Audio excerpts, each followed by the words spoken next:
Ini rahasia komunikasi yang bakal bikin lo nyambung ngobrol sama siapapun dan bikin siapapun yang ngobrol sama lo jadi betah ngobrol berjam-jam sama lo dengan 3 trik komunikasi. Halo semuanya, kenalin nama gue Jason Stanley. Gue udah punya pengalaman 6 tahun di bidang Science Communication. Dimana dalam Science Communication kita memperdalam aspek psikologi. Apa sih yang terjadi dalam otak manusia ketika mereka tuh berkomunikasi.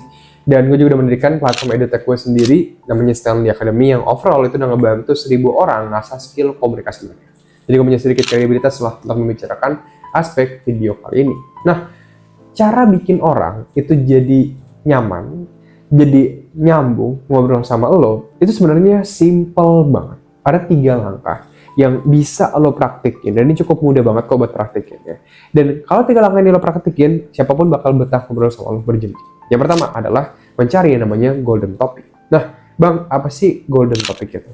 Golden topic adalah topik yang benar-benar disukain banget sama seseorang. Yang mereka tuh kayaknya nggak bisa berhenti ngomongin topik tersebut. Bang, ciri-ciri golden topic itu kayak gimana aja? Golden topic itu seringkali bisa kita cari dari reaksi lawan bicara ketika mereka itu sedang berbicara sama kita. Misalkan, ketika lo ngedengerin lawan bicara, lo ngeliat nih, oh di topik bola, dia ini lebih fokus ngobrol sama gue. Dari yang mungkin awalnya dia sambil main handphone, mungkin dia sambil ngeliat kemana, atau mungkin dia sambil baca buku. Dia taruh semuanya, dan dia langsung ngedengerin gue. Mata dia langsung kelihatan lebih gede, intonasi suara lebih naik, dan dia lebih banyak ngomong pas dia ngomongin topik tersebut. Daripada cuma kayak, oh iya, oh gitu, oh iya. Nah, macam-macam banget nih golden topic ini. Orang-orang biasanya ada yang kayak misalkan mereka suka gibah, atau mungkin misalkan ada yang suka ngomongin tentang food, makanan, ada juga ke bola, sport gitu kan. Atau misalkan ada dia juga suka boxing, atau mungkin bisnis. Jadi setiap orang itu topiknya itu beda-beda. Intinya lo harus mendengarkan. Cari topik yang memang bikin dia tuh kelihatan langsung tertarik, hype banget, lebih banyak beropini. Dan dia tuh ngerasa langsung fokus mendengarin apa yang lo bicarakan tentang topik tersebut. Nah, Bang, kalau gue udah menemukan golden topik ini, dari aktif mendengarkan, terus gue harus ngelakuin apa lagi? Yang kedua, yaitu adalah ngelakuin active listening, bukan passive listening. Bang, bedanya ini apa? Active listening adalah ketika lo tuh benar-benar ingin memahami lawan bicara. Ini berbeda dengan passive listening. Passive listening adalah lo hanya sekedar mendengarkan doang. Pernah gak lo mendengarkan hanya sekedar untuk gantian berbicara doang? Jadi lo nunggu giliran doang nih, kayak nunggu dia selesai ngomong, terus lo gantian berbicara. Jadi lo nggak benar-benar pengen memahami apa yang dibicarakan oleh lawan bicara. Active listening adalah lo benar-benar ingin memahami apa yang dibicarakan oleh lawan bicara. Bang, caranya kayak gimana? Secara body language, lo bisa ngelakuin dengan cara fokus ngeliatin lawan bicara, ngelakuin eye contact, dada lo ngadep ke dia, paha lo ngadep ke dia, full fokus ke dia, dan menganggap hanya ada satu-satunya orang di ruangan tersebut, yaitu adalah dia. Jadi lo bikin seolah-olah hanya ada dia dan lo di ruangan tersebut. Ini fokus. Bayangin ada kotak di antara lo sama dia, apapun yang terjadi di ruang kotak tersebut, lupain aja, fokus aja ke dia. Nah, itu secara body language dan mindset. Yang kedua adalah, ketika lo ngelakuin active listening, lo juga perlu melakukan yang namanya probing. Probing adalah kita mengajukan pertanyaan lebih banyak untuk menggali kejelasan yang jauh lebih dalam lagi. Bang, kayak itu apa? Kayak gini misalkan gue nanya ke teman gue, kayak, bro, lo kemarin pergi ke Bandung ya? Oh iya, kemarin gue ketemu sama si Kevin bro soalnya. Oh, ketemu sama Kevin. Udah lama tuh gue gak ketemu sama dia juga. Seru gak bro di sono? Nah, itu namanya probing. Jadi, ketika gue mendapatkan jawaban, gue tuh mengajukan pertanyaan lebih lanjut lagi untuk mendapatkan jawaban yang lebih lengkap dari jawaban tersebut. Probing itu kita gunakan untuk menanyakan opini, pengalaman, terus juga pandangan dari si lawan bicara. Yang dimana ini bakal membuat lawan bicara itu merasa dipahamin oleh kita. Nah, selain probing, yang ketiga kita juga bisa menggunakan yang namanya itu mirroring last words. Ini sering gue pakai.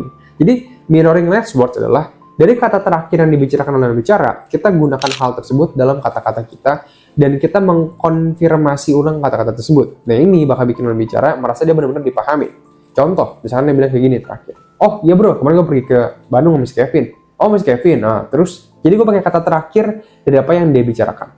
3 hal ini, baik dari body language, mirroring kata terakhir, dan juga probing, itu bakal bikin lawan bicara jadi betah ngobrol sama gue. By the way, keep in mind, lo tuh ngelakuin active listening ini dalam topik yang dia suka, yang awalnya udah ada di golden topic. Kalau lo ngomongin topik-topik di luar golden topic tersebut, maka lo nggak bakal bisa bikin lawan bicara itu jadi tertarik dengan apa yang lo bicarakan. Jadi, lo harus ngomongin topik yang dia suka dulu pertama. Dan yang ketiga, ini step yang paling penting banget buat bikin siapapun jadi betah ngobrol sama lo.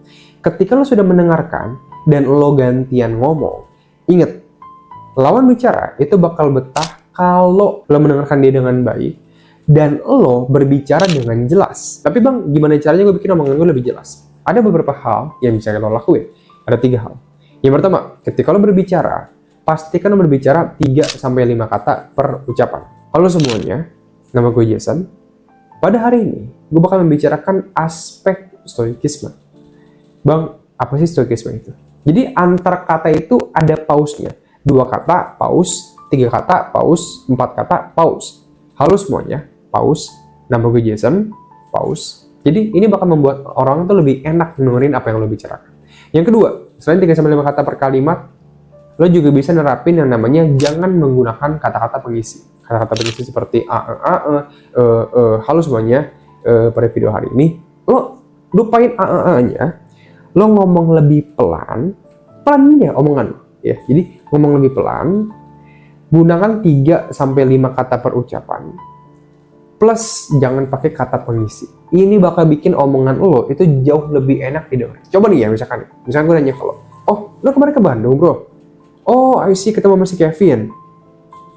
Oh, ke Kartika Sari. Gue pernah tuh. Waktu itu ke Kartika Sari, gue beli pancake. Nah, pancake itu sih, wah itu enak banget sih, bro. Lo lihat aja, jadi dari omongan kayak gitu aja, ngelakuin active listening, ngomongin topik yang dia suka, travel pada konteks ini, dan gue berbicara dengan 2 rumus tersebut, ngomong 3-5 kata per ucapan, plus ngilangin kata-kata pengisi. 3 hal ini aja bakal bikin siapapun itu jadi betah ngobrol sama lo. Nah, by the way, bagi lo pada pengen belajar lebih lanjut, lancar berkomunikasi tanpa rasa gugup, gegap, belibet dalam 30 hari doang, bahkan bisa menguasai skill-skill komunikasi yang jauh lebih rumit, kayak berretorika, berargumen, bikin siapapun bilang iya ke yang lo minta, komunikasi persuasif, menerapkan karisma yang bakal bikin siapapun gak sabar pengen ketemu sama lo lagi, dan masih banyak banget lainnya. Lo bisa cek platform edtech gue, stanleyacademic.com, yang dimana sekarang itu udah ngebantu 1000 orang lebih ngasah skill komunikasi mereka. Dan bagi lo yang join di bulan ini, lo bakal mendapatkan produk result guarantee, dimana kalau dalam 30 hari ke depan lo gak ngalamin perubahan apapun dalam kehidupan komunikasi lo, uang lo bakal di-refund 100%. Lo bisa cek linknya di pin komentar di bawah atau cari aja di Google sendiri. Bye.